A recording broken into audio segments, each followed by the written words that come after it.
In this video, I am covering step 6 of my series, The Home Buying Process Explained.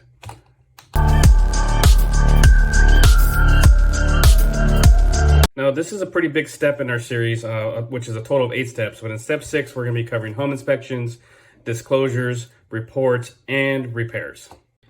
So we have a lot to cover in step 6. I'm going to do my best to break this step down and make it as simple as possible. And that's the whole purpose of me making this series and putting these videos on YouTube, is to explain the real estate process, buying a house, so that anybody can understand it. And if I don't accomplish that for some reason or another, and there's something I go over that you don't understand, feel free to drop a comment or contact me directly, and I'll cover whatever that may be with you.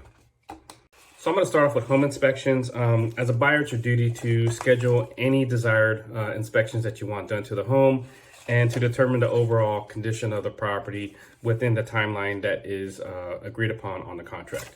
So for my clients, I have any resource available for real estate. So for some reason, if they don't have an inspector or don't have any good recommendations, I have a set of inspectors that I could recommend on the spot. They do anything from roof, pool inspections, pest, any inspection that you could think of in a real estate transaction. I have that ready available for them. Now, home inspection is going to really be determined on the contract, what the mutual agreement is between both parties. So I know a lot of, just to give you an example, in this market, there's a lot of buyers that are foregoing inspections, waiving them completely just to help increase their chances of getting their offer accepted. But let's just say we're in a market where inspections are pretty common. You'll typically have, a standard amount on the contract, and there's ways to make your offer a little bit more attractive by getting your inspections done in a shorter amount of time, which is something I cover with my clients in detail as we set that up. Once your inspections are done, you'll get inspection reports for whatever it may be. You'll get a separate roof inspection, a separate pest inspection, home inspection, pool inspection, and so on, depending on what you have done. And I like to cover that with my client and go over the inspections so they fully understand what information they're actually receiving.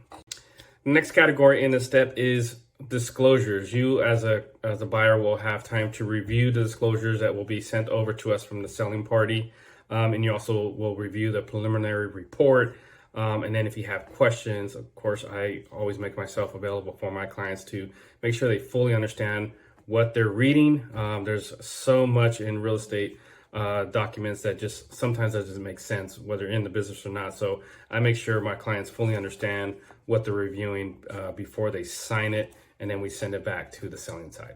Now, one thing I wanted to cover before we get towards the end of the video is I want to jump back to home inspections. If you're having inspections done on a property, the process, once you get those reports that I discussed earlier, let's say you find some damage, there's a damaged door, or the home that you're purchasing has a tile roof, and the roof inspection came back showing that there was 20 cracked tiles, right? You're able to submit what is called a request for repairs. So on the request for repairs, you're using information that came from the inspection reports. And that's where you'll find out about the cracked tile roof and the damaged door. Now, you will spend time with your agent. I like to spend time with my clients after we go over the inspection reports and they've read through them, asking them if they have any requests for repairs. And then we submit that to the listing agent, who then will cover that with the selling party, and then we get a response. I think we got everything. We talked about home inspections, disclosures, and reports, and we talked about repairs as well. One final thing you'll do before closing is we'll want to make sure we schedule a final walkthrough of the property. And the purpose of that final walkthrough is to make sure that the home is still in acceptable condition.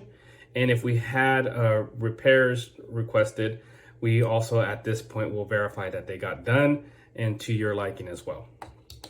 That wraps up step 6. I know it was lengthy, but I appreciate you sticking around to the end of the video. There was just a lot to cover in this one.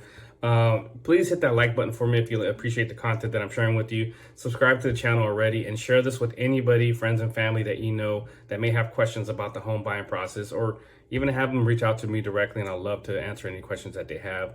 I'll be back with another video. We'll have step 7, and then the final step will be step 8, and this series will be complete. Make sure you go back to watch the other videos too, step 1 through 5, if you haven't already. Take care. See you next time.